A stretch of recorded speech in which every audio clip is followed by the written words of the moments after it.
they're not bringing Jared Leto back. I think that's a safe way to look at it. Okay, that's not happening. You asking me? You telling me? I'm both. I need you to reassure me.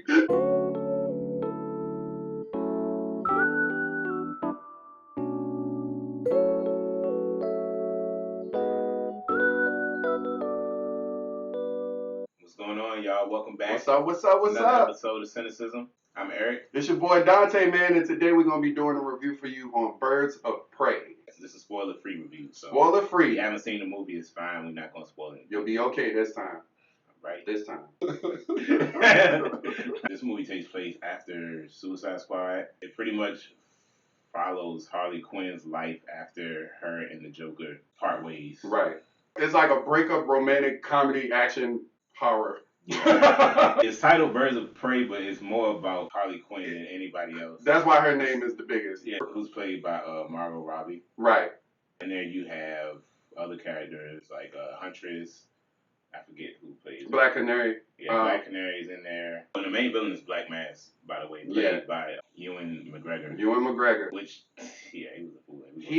Right. And all of the lead women in the movie at some point cross paths because they share common interests. They're trying to track down a certain item, and it involves a little girl. They catch the attention of Ewan McGregor's character, who's the main villain, Black Mask. Each one of these characters has had some type of interaction with Black Mask. He's the center connector of all of it. Yeah. I'm familiar with Birds of Prey. I mean, I don't know how many of y'all keep up with, like, DC Comics. The Birds of Prey team it's never been like one consistent team of characters. It's kind of like the Avengers. Like it changes. They kind of varies over the years. Like right. It was like official members of the team. Of course, the main character, Harley Quinn, Margot Robbie, she kills it like she did. She was the highlight of the Suicide Squad movie, as terrible as it was. Yeah, and don't debate me on if it was terrible. I'm not up for it. It's over the top action comedy that you would expect. Like, she's a very over-the-top comedic character, ultra violent, but like in a comedic fashion. Right. She's the female Joker, but not as violent as he tends to be. She has like somewhat of a heart. The Joker has literally no moral compass. No, he plays it perfect because Harley Quinn is an over-the-top character. Like you gotta be over the top with that. It felt animated. It felt like I was watching a cartoon at parts. I forgot to mention Journey Smollett plays. She plays Black Canary in this, which is a very different version than I'm used to, but she did her thing too. Because I've never seen Journey Smollett fight. Yeah, me neither. In a role. It was good to see her in some shit like this. Black Canary, I know for a fact, is a brawler. Like, she is a street fighter. Yeah. Out of the Birds of Prey characters, she got the most time in the movie. But yeah, Journey did a great job. She had probably, out of all of them, she had probably the most story. You got to hear more about her background. Ewan McGregor, he had a standout performance, which he was a very different version of Black Mask than I've ever seen before too. This movie, he was hella silly at parts. He kind of had elements of the Joker, to be honest. I don't know if that was intentional, if they were trying to throw that in there to maybe show some type of metaphor for, she can't really escape him. That would be kind of interesting if they did that. That would make sense. Yeah. I respect when actors of that pedigree, when they commit to a role. That's what I'm, because he didn't have to. When you become a big name actor, it's easy to not take these comic movies seriously. Yeah. He completely went for it. He was fucking nuts. I mean, we talking about Obi-Wan Kenobi. You know what right. We got to see an actress that I haven't seen in forever, which is Rosie Perez. It was good to see Rosie Perez, man. It was really good to see her. She didn't have much to do in this. She was kind of just the cop character. He has some questionable morals, too. Like, as a cop, he was just doing whatever. Yeah. Some of the fight scenes were, and I don't like to use the word unrealistic. I don't like when people don't get hurt. Like, you know what I'm saying? Like, the main character. I mean, completely outnumbered. Right. And people be having guns and all kinds of weapons, and they just be, like, going through people. I'm like... Because this is my thing. If you're going to create a world in which murder is real, then realistically, hurt should be real. Yeah. Like, you should be able to get hurt. It was way too many moments in this movie where I was like, okay, that looked cool, but in reality... They got these melee weapons and people coming at them with guns. No. Like, in this day and age, it's just... My suspension of disbelief is just not that high anymore. Especially when there's movies out with far superior fight choreography. Right. The fight choreography would have been a lot better if there were challenges. Their safety never felt at risk at all. Not at one moment did I feel like, oh, Harley ain't gonna make it. There's a lot of times in this movie where she has to take on well over maybe 10 dudes, 5 to 10 people. By herself. This not even including she's with the team. Exactly. And she has only a hammer to arm herself.